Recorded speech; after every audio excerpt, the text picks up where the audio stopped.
자, 첫 번째 만나보도록 할게요. 증권사에서요, 통신장비 빅사이클에 대한 보고서가 나왔습니다. 11월 통신장비 관련주들의 비중을 늘리자는 의견인데요. 사실 AI 시대에서는 당연하지만 이 통신망이 잘 구축이 되어 있어야만 효과를 더 잘 낼 수가 있습니다. 그래서 통신의 역할이 정말 중요하긴 한 것 같아요. 다만 이쪽 같은 경우에는 변동성이 크게 느껴지기도 해서요. 투자자 입장에서는 좀 접근하기에 걱정이 돼요. 어떻게 좀 다가가는 게 좋을까요? 네, 좋은 질문 주셨는데, 일단 통신 장비에 대해서는 제가 여러 번 강조를 했던 부분입니다. AI 인프라 관련해서 AI의 데이터 속도와 관련된 부분이 통신 장비와 밀접하게 연관이 있기 때문에 그 인프라의 확장 국면에서 통신 장비에 대한 중요성을 강조를 해드렸고요. 엔비디아가 얼마 전에 노키아의 지분 일부를 인수한다라는 발표를 하면서 통신 장비 시장에 대한 관심이 또 한 번 잃었던 그러한 경험을 기억을 하실 겁니다. 거기와 관련해서 일단 통신 장비에 대한 접근은 정말 중요하기 때문에 투자 포인트를 짚어보겠고요. 그리고 그 안에서도 우리가 어떠한 식으로 세부적으로 접근하는 게 좋은지까지 설명을 드리도록 하겠습니다. 일단 통신 장비에 대한 투자 포인트 먼저 살펴볼 텐데요.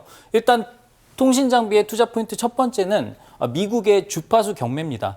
미국의 FCC에서 어퍼 C밴드에 대한 주파수 경매를 개시하는 것에 대해서 투표를 11월 달에 하기로 예정이 돼 있는데요. 이건 예정됐던 시간, 타임보다 일단 땡겨졌다라고 보시면 될 것 같습니다. 그만큼 통신장비 시장에 대한 관심이 먼저 일어날 수 있다라고 말씀을 드릴 수가 있겠고, 그럼 과연 이 주파수 경매가 뭐가 그렇게 중요한데? 라고 생각을 하실 텐데, 그 부분을 말씀을 드리도록 할게요. 이 주파수 경매에 관련된 부분은 사실 주파수 경매라는 게 쉽게 말해서 우리가 도로를 깐다라고 했을 때 정부의 땅을 그 건설사가 사가지고 거기에다 도로를 깔지 않습니까? 그래서 거기에 관련된 부분으로 생각을 해주시면 될 것 같습니다. 주파수 경매를 하게 되면 일단 그 주파수를 통신사가 사와서 통신 장비를 깔아서 자기만의 네트워크를 구축한다. 라고 생각을 해주시면 되기 때문에 주파수 경매를 시작하고 나서는 일단은 통신 장비에 대한 투자를 시작한다라고 생각을 해주시면 될 것 같아요. 그래서 일단 우리가 제가 지난번에도 말씀을 드렸죠. 5G, 6G 같은 경우에는 그 AI의 데이터 고속도로의 역할을 할 수가 있기 때문에 그 인프라를 확충하는 게 중요하다라고 설명을 드린 부분이 있습니다. 그리고 두 번째 봐야 될 게 지난번에도 말씀을 드렸는데 이 5G, SA 전환이 필요한 부분이다라고 말씀을 드렸어요. 이것도 기본 개념이 필요하기 때문에 먼저 설명을 드리도록 하겠습니다. 예전에 2019년도에 우리나라가 5G를 전 세계 최초로 상용화하는 데 성공을 했거든요.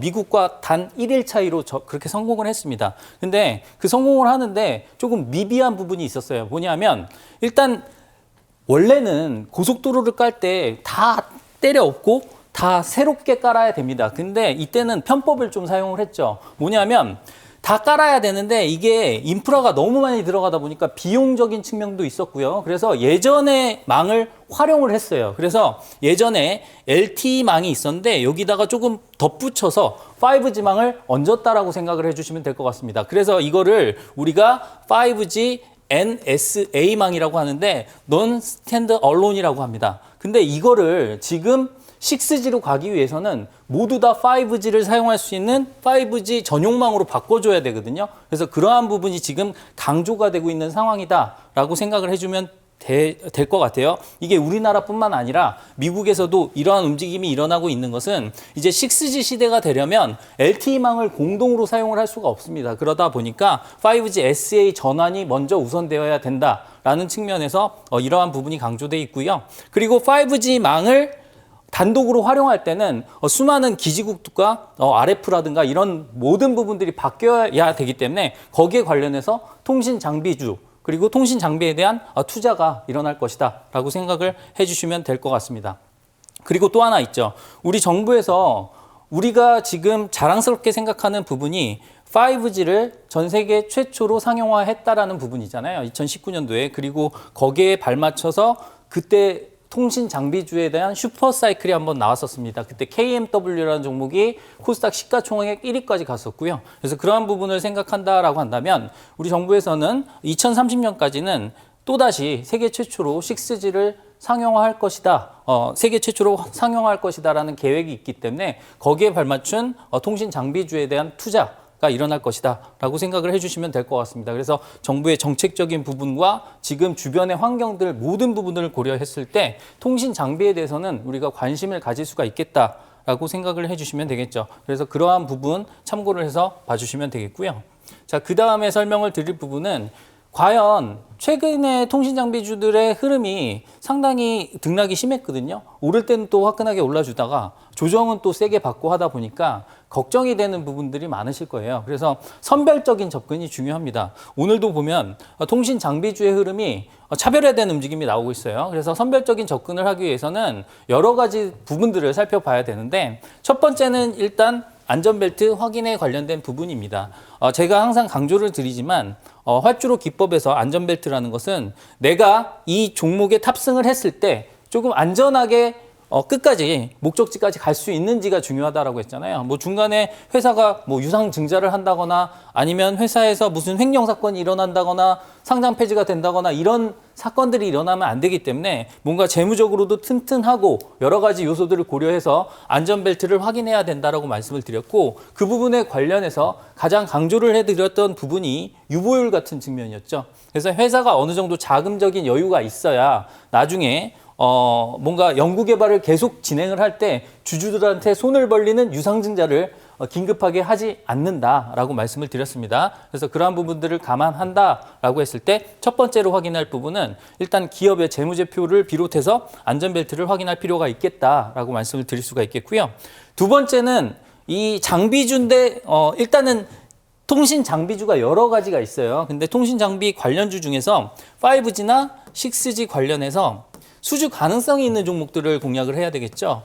일단 수주 가능성도 없는데 일단 이 종목을 장비주라고 해서 무조건 매수를 하게 되면 무조건 탑승하게 되면 조금 오래 기다려야 될 수도 있기 때문에 그런 부분을 고려해야 된다라는 거. 그러니까 예를 들어서 설명을 드리면 우리가 5G 그리고 더 나아가서 6G로 간다라고 했을 때 얘는 이제 고주파 대역이에요. 고주파 대역이다 보니까 파장이 좀 짧고 한 부분이 있거든요. 그래서 전파의 증폭이라는 부분이 되게 중요합니다. 그래서 전파의 증폭과 관련된 RF 부품 관련주 이걸 라디오 프리퀀시라고 하는데 이 RF 부품을 통해서 주파수를 전파를 순간적으로 증폭시키는 역할을 할 수가 있거든요. 그래서 이러한 부분이라든가 아니면 여기에다가 뭐 안테나 관련된 기업들 이런 부분들이 중요하고요.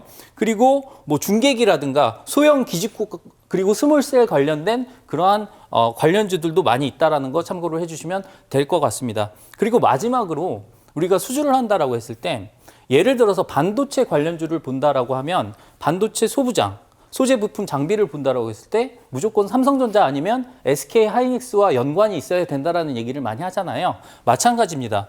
통신 장비 관련해서도 일단 통신 장비의 시장 점유율을 크게 가지고 있는 기업들을 잘 볼 필요가 있겠는데 아까 엔비디아가 지분을 인수했던 노키아라든가 아니면 에릭슨이라는 미국의 그러한 기업들이 있습니다. 그리고 또 하나 우리나라의 자랑스러운 삼성전자도 네트워크 분야에서 25% 이상의 시장 점유율을 갖고 있다 보니까 상당히 입지가 상당히 탄탄하거든요. 그래서 이러한 곳에 납품을 하는 그러한 통신 장비주를 봐야 된다라는 정도로 정리를 해드리도록 하겠습니다. 그러면 이러한 내용을 가지고 우리가 종목의 흐름을 한번 활주로 차트로 한번 해석을 해볼까요? RFHIC라는 종목인데 이 종목 같은 경우에는 사실 활주로 기법을 설명을 드리면서 이륙 준비 종목으로도 한번 소개가 나갔던 그런 종목입니다. 그때 가격 라인이 이 정도 가격 라인이었고요. 비록 활주로 차트에서는 떨어져 있지만 워낙에 조정을 예쁘게 받았기 때문에 올라올 수 있다라고 말씀을 드렸고요. 아니다 다를까 이렇게 강력한 상승 신호를 받으면서 올라왔던 그러한 종목이고요. 이 종목의 흐름 지난 금요일 날 시장이 좋지 않았음에도 상당히 탄탄하게 잘 버텨주는 모습을 보였습니다. 오늘 비록 조정을 받고 있지만 일단 이 종목 같은 경우에는 관심을 가지고 볼만하다, 공부해 볼만 함직하다라고 말씀을 드리도록 하겠습니다. 네, 이렇게 첫 번째 키워드 통신 장비주에 관한 꼼꼼한 이야기 들어보고 왔고요. 자, 두 번째 이어가 보도록 하겠습니다. 최근 복지의료 AI 예산이 올해 930억 원에서 내년 2,400억 원대로 2.5배 늘어나게 되면서 의료 AI 관련주가 그 수혜주로 떠오르고 있습니다. 예를 들어 봤을 때요, 캡틴, 소리 소문 없이 쭉 올라온 시어스 테크놀로지라는 의료 AI 회사가 있거든요. 네. 의료와 AI 각각의 의미는 알겠습니다만 생소하게 느껴지는 건 사실입니다. 합쳐놓은 거잖아요. 어떻게 접근해야 할까요? 네, 일단은 뭐 그 개념 자체가 어렵기 때문에 뭐 그 부분 포함해서 설명을 드리도록 하겠습니다. 의료 AI에 대한 투자 포인트는 명확한데 일단 이게 뭔지부터 우리가 알아야 되겠죠. 그래서 그러한 부분들을 하나하나 짚어가면서 설명을 해드리도록 하겠습니다. 자, 일단 보시면요. 중요한 단어가 나오죠. AI 대전환, 그리고 버티컬 AI 이런 어려운 용어들이 나오는데 이건 바로 정부의 정책적인 측면에서 나왔던 단어입니다. 사실 우리가 버티컬 AI와 대비되는 용어로는 제네럴 AI라는 용어가 있어요. 제네럴이라는 얘기는 뭐냐면 우리가 흔히 말하는 범용이라는 얘기거든요. 그러니까 전체적으로 다 쓸 수 있는 AI를 제네럴 AI라고 얘기를 하고요. 그리고 특정 분야로 수직적으로 이렇게 내린 것을 우리가 버티컬 AI라고 합니다. 특히나 우리가 분야가 여러 가지가 있습니다. 예를 들어서 의료 분야라든가 아니면 금융 분야, 아니면 제조 분야에서 우리가 버티컬 AI를 활성화하겠다라는 얘기는 의료 분야에 특화된 AI를 성장시키겠다. 이렇게 받아들이시면 될 것 같습니다. 그래서 AI 대전환이라는 것 자체가 이재명 정부가 출범하기 이전에 이런 얘기를 했었죠. 모두의 AI라고 얘기를 했습니다. 그래서 그 AI를 활용을 해서 국민들의 생산성을 늘리겠다라는 얘기입니다. 이게 왜 필요하냐? 지금 고령화 사회잖아요. 그래서 인력이 많이 부족합니다. 그래서 고령화 저출산 사회이기 때문에 이러한 사회의 문제점을 해결하기 위해서는 AI 대전환이 필요하다. 그래서 AI를 통해서 생산성을 높여야 된다. 이런 얘기들이 나오고 있죠. 그래서 그게 핵심적인 첫 번째 요인이다라고 생각을 해주시면 되겠고요. 그리고 우리가 AI를 활용하면 의료 분야에서 어떤 식으로 활용을 할 수 있냐면 임상시험의 비용을 감소시킬 수 있다. 이렇게 생각을 해주시면 될 것 같습니다. 예를 들어서 말씀을 드릴게요. 임상시험을 하려면 어떤 약의 임상시험을 하려면 일단 그 환자군이 필요하거든요. 그럼 그 환자군을 일일이 찾아야 됩니다. 근데 AI 데이터가 있다라고 한다면 그 환자를 색출하는 데 있어서 정말 편하게 할 수가 있겠죠. 그리고 만약에 그 임상시험을 통해 얻은 데이터 자체를 AI를 통해서 뭔가 자동적으로 한다라고 한다면 그 효율이 많이 올라갈 것이다. 거기에 따라서 임상시험에 관련된 모든 비용들이 상당히 줄어들 수 있다라는 것을 참고를 해주시면 될 것 같습니다. 우리가 보통은 우리나라 그 의료 관련된 기업들, 예를 들어서 신약 개발 기업이라든가 이런 기업들은 사실은 자체적으로 신약을 개발하기보다는 그 기술 자체를 수출하는 경우가 많습니다. 왜냐하면 이러한 임상시험에 관련된 비용이 워낙에 많이 들다 보니까 이걸 감당을 할 수가 없어요. 그래서 글로벌 빅파마들한테 기술을 수출했다라는 얘기들을 많이 들어보셨을 겁니다. 근데 그러한 기술력 좋은 회사들이 이러한 의료 AI를 통해서 임상시험을 축소시킬 수 있다라고 한다면 거기에 관련해서 정말 획기적인 성과도 나타날 수가 있겠죠. 우리나라는 특히나 의료 인프라가 정말 잘 돼 있습니다. 미국에서 하시는 분들의 얘기를 들어보면 우리나라의 의료 시스템을 되게 부러워하시는 분들이 많아요. 비용적인 측면에서도 그렇죠. 그래서 그러한 부분들을 감안한다라고 했을 때 사실 의료 AI를 통해서 임상시험 비용까지 감소를 시킬 수 있다라고 한다면 충분히 정책적으로 밀어줄 수가 있다라고 생각을 해주시면 될 것 같죠. 그리고 세 번째로 우리 정부에서 비대면 진료에 관련된 법제화 발언에 관련된 얘기가 나왔었죠. 비대면 진료가 사실 코로나 시국에 한시적으로 조금 활성화돼 있었다가 지금 그 플랫폼을 이용하시는 분들이 많지는 않습니다. 하지만 비대면 진료가 점점 더 많아지고 한다라고 한다면 뭔가 문제점들이 좀 생길 수가 있어요. 예를 들어서 오진을 했을 때 그걸 책임을 누구 소재로 하느냐, 아니면은 그 의사분들하고의 또 그 권익 관계가 있겠죠. 그래서 그러한 부분들을 생각한다라고 했을 때 이거에 대한 법제화가 빨리 진행이 돼야 되는 부분이 있겠죠. 근데 얘가 정착된다라고 했을 때는 사실 의료 AI가 훨씬 더 많이 발전을 할 수가 있거든요. 왜냐하면 우리가 예를 들어서 환자들의 지금 건강 상태를 체크하는 데 있어서 의사분들을 계속 면담을 하는 게 아니라 스스로 모니터링할 수 있는 시스템을 갖출 수가 있습니다. 웨어러블 기기라든가 이런 부분을 통해서 스스로 진단을 할 수가 있고요. 이 데이터를 원격으로 보낼 수 있다라고 한다면 그 데이터가 취합되면서 관리가 될 수 있겠죠. 그래서 이러한 부분들에 대해서 의료 AI에 대해서 관심을 가져야 된다. 이렇게 설명을 드릴 수가 있겠고요. 그 다음에 우리가 가장 이러한 기술들이 발전하는데 가장 큰 문제가 되는 게 바로 규제 문제거든요.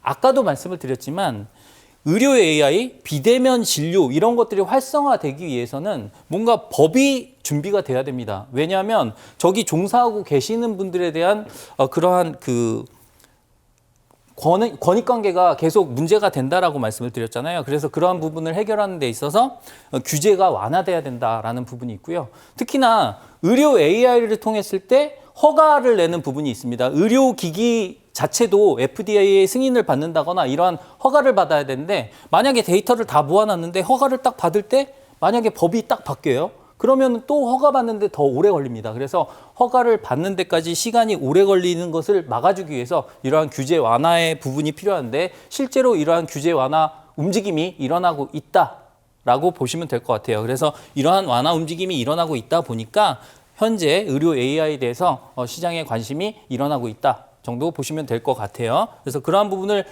비롯해서 우리가 시어스 테크놀로지라는 종목에 대해서 아까 얘기가 나왔지 않습니까?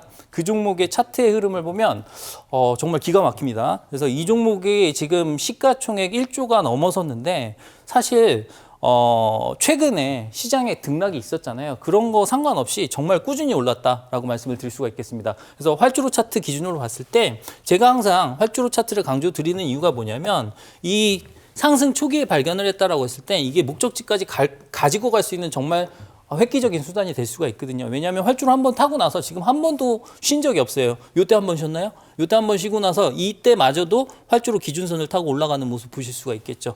그래서 이러한 상승 흐름을 보였던 이유는 이러한 정책적인 모든 부분이 뒷받침됐기 때문이다라고 보시면 될 것 같습니다. 사실 이러한 회사들이 지금 이익을 많이 내고 있지는 않습니다. 오히려 적자예요. 왜냐하면 그만큼 연구개발비가 많이 들어가기 때문에 매출은 일어나고 있습니다만 그 연구개발비가 워낙 크기 때문에 계속 적자 상황입니다. 하지만 그럼에도 불구하고 이렇게 상승을 할 수 있었다라는 건 미래의 성장성이 담보돼 있기 때문이라고 얘기를 할 수가 있겠죠. 그래서 그러한 부분을 감안해서 보시면 될 것 같습니다. 네, 이렇게 시장에서 주인공이 될 수 있는 두 가지 섹터 저희 꼼꼼하게 잡아보고 왔고요.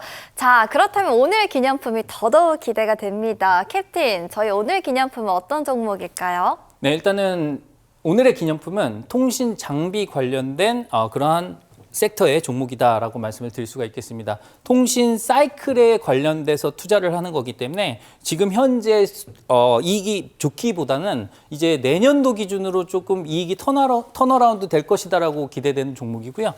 이 친구 같은 경우에는 충분히 공부할 만한 가치가 있기 때문에 거기에 관련된 정보는 이화영 MC가 계속해서 안내를 해주도록 하겠습니다. 네, 함께 공부하면 더더욱 좋을 것 같네요. 제가 그 본격적으로 안내 도와드리도록 하겠습니다.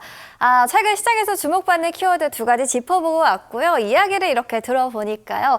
이럴 땐 관련된 종목을 내 포트폴리오에 한번 담아보고 싶다라는 생각도 드실 것 같아요. 그렇다면 이 모멘텀 그대로 이어갈 수 있는 종목은 과연 어떤 종목일까요? 오늘 특별히 우리 서서민 캡틴이 준비를 했습니다. 어려운 내용도 쉽게 풀어주고 있죠. 활주로 기법으로 뽑은 핵심 종목의 기념품을 챙겨오셨다고 하는데요. 화면 아래쪽 보이시면 또 QR코드 보이실 겁니다. 휴대전화 카메라를 켜서 스캔하시면 바로 링크가 뜹니다. 클릭 한 번만 하시면 바로 참여하실 수가 있고요. 참여하셔서 기념품 같은 핵심 종목 즐겁게 활용해 보시길 바라겠습니다. 자, 그렇다면 QR코드로 입장 가능한 소통방에 참여하시면 뭘 얻어가실 수 있냐 궁금하시죠? 가장 먼저 기념품 같은 기분 좋은 핵심 종목을 챙겨 드릴 거고요. 수익 비행에 필요한 비법, 전략 모두 공개해 드리니까요. 수익 비행도 기분 좋게 즐겨보시길 바라겠습니다. 저는 핵심 포인트 정리하고 다시 돌아올게요. 화면으로 만나보시죠.